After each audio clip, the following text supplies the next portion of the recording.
Alors la situation, je pense que vous l'avez vécue, ou les Sénégalais l'ont vécue de manière générale, où il s'est agi ce matin de la visite impromptue d'un huissier accompagné des forces de l'ordre, à savoir la gendarmerie, pour un inventaire du matériel du groupe des médias, mais surtout du matériel de Sen TV, puisque dans ce bâtiment, il y a plusieurs entités qui se retrouvent, à savoir Sen TV, Zik FM et également le journal Tribune ainsi que le site internet ActuNet.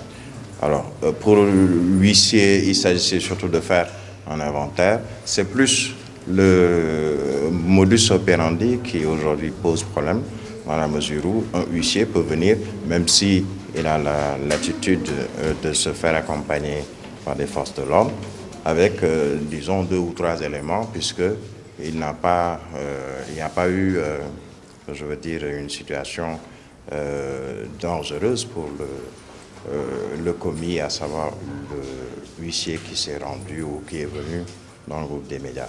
Maintenant, c'est une situation qui est assez, qui dépasse un peu l'entendement, puisqu'il s'agit surtout d'un redressement fiscal. On n'est pas dans l'administration fiscale, on n'est pas non plus de la comptabilité pour pouvoir dire exactement ce qu'il en est par rapport à cette situation. Mais nous, la situation qui aujourd'hui est la nôtre et que nous dénonçons, c'est surtout le fait de menacer le travail d'employés d'un groupe de presse qui sont des journalistes, des techniciens de l'information et de la communication, des caméramans comme vous, et qui aujourd'hui sont un peu dans l'impossibilité de faire leur travail correctement et normalement dans un pays de droit et surtout de démocratie, puisqu'il s'agit surtout de mettre en exergue la démocratie sénégalaise qui voudrait que les journalistes puissent travailler de manière libre, transparente et surtout à équidistance des chapelles politiques. Il est vrai que le patron ou promoteur du groupe est un homme politique, mais ça, je dirais, c'est son affaire. Il est politicien, c'est son droit le plus strict, on est en démocratie. Il peut briguer un mandat, même s'il s'agit d'un mandat présidentiel. Mais est-ce que les employés du groupe devraient subir justement ce choix politique d'une personne avec les menaces qui pèsent sur ses emplois? Alors, au moment où aujourd'hui on parle de mettre en exergue et surtout aider les jeunes à avoir des emplois à travers le programme présidentiel Réunion Daouni, que des jeunes, puisque c'est une équipe assez jeune qui est ici, puissent aujourd'hui être menacés, voir leur emploi menacé, je dirais que c'est assez paradoxal. Et c'est justement ce paradoxe aujourd'hui qui a créé cette tension. Certains ont voulu se prononcer sur le sujet, dont moi, ce que l'on ne fait pas régulièrement, mais c'est tout simplement parce qu'il y va de l'avenir et surtout de la survie de plusieurs personnes qui y travaillent dans ce groupe de presse. On parle de redressement fiscal, mais comme je le disais tout à l'heure, c'est une affaire qui incombe peut-être et surtout, nous, on est juste des employés, nous sommes des travailleurs et nous sommes dans ce métier depuis, pour la plupart ou pour certains, au moins une vingtaine d'années.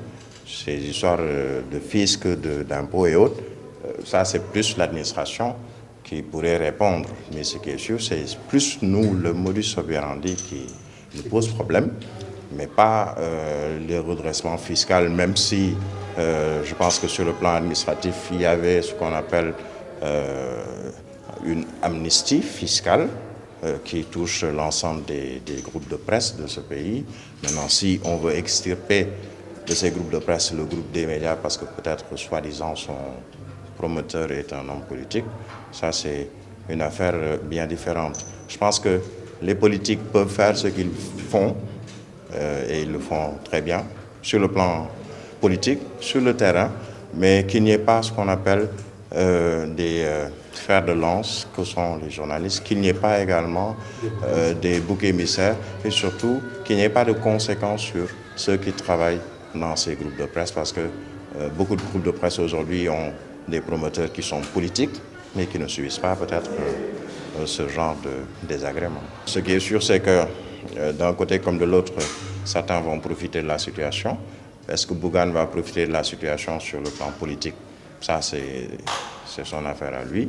Est-ce que le président Macky Sall ou ceux qui aujourd'hui veulent faire plaisir au prince vont profiter de la situation? C'est également leur affaire. Mais nous, notre affaire, c'est surtout la préservation de l'emploi et des employés qui sont dans ce groupe de presse, où ce sont quand même des pères, des mères de famille et des soutiens de famille qui y sont pour au moins tenter de faire leur travail et de manière assez impartiale pour la plupart d'entre nous, parce que nos convictions politiques, on les garde avant l'entrée de ce bâtiment. Chacun peut avoir des convictions politiques, mais ce ne sera pas sur le plateau ou à la radio qu'on laissera transparaître tout ceci. La ligne éditoriale des médias, parlons de cette ligne éditoriale. Je ne pense pas qu'il y ait une ligne directrice qui soit contre le gouvernement. La preuve, quand on était en plein dans cette guerre contre le coronavirus, de tous les médias sénégalais, je pense qu'on est les rares, pour ne pas dire les seuls, à nous être engagés dans cette guerre et sans demander un seul pécule ou un seul sou à l'État du Sénégal ou au ministère de la Santé ou au gouvernement, juste parce que on pense qu'il y avait, ou on pensait qu'il y avait matière à se battre pour les populations. Aux côtés du gouvernement actuel, on n'a pas demandé à être payé par rapport à cette tâche qu'on a eue durant cette période. Est-ce qu'on peut aujourd'hui donc parler de ligne éditoriale qui peut déranger? Bon, ça veut dire donc qu'on n'avait pas dérangé pendant ce temps-là. On a modifié tous nos plateaux avec les finances du groupe pour avoir des plateaux qui collent à cette actualité, à savoir la lutte contre le coronavirus. Si on avait une ligne éditoriale qui était contre le gouvernement, moi-même journaliste depuis une vingtaine d'années, je ne pense pas qu'on puisse me reprocher à l'antenne, que ce soit à la télé ou à la radio, d'être contre un gouvernement ou avec l'opposition ou contre l'opposition. Nous sommes des journalistes, nous sommes des professionnels. Nous sommes des professionnels. Certains ont appris dans le tas parce qu'on les a formés. On a tenté de les former en tant que journalistes, en tant qu'anciens de ces plus jeunes journalistes ou jeunes reporters. Ibrahima Lissa Faye qui est là avec moi, on a été, lui, moi et d'autres, à l'origine de la création de la Convention des jeunes reporters. Nous-mêmes, à l'origine de cette convention, on ne va pas aujourd'hui presser dans ce que nous, on n'a pas eu à donner comme enseignement à nos jeunes frères et sœurs dans ce métier. Donc, il ne s'agit pas d'un problème de ligne éditoriale. La ligne éditoriale du groupe des médias, c'est juste d'être avec le peuple. Et pour le peuple, pas autre chose. Ce qui s'est passé, c'est difficile d'y revenir. C'est juste qu'on est venu ce matin au boulot et on a trouvé les forces de l'ordre assiéger le groupe des médias, accompagné de quelques huissiers pour faire l'inventaire des matériels de Sam TV. Et voilà, on est là, comme ça. On devait même faire notre émission ce matin, ce Subatel, mais on n'a pas pu tenir l'émission. Donc voilà. C'est ce qui s'est passé actuellement ici. Ils n'ont pas emporté quelque chose, ils ont juste fait l'inventaire des matériels qui se trouvent à la Sam TV. Ça nous fait peur en tant que reporter et en tant qu'également membre de la Convention des jeunes reporters du Sénégal.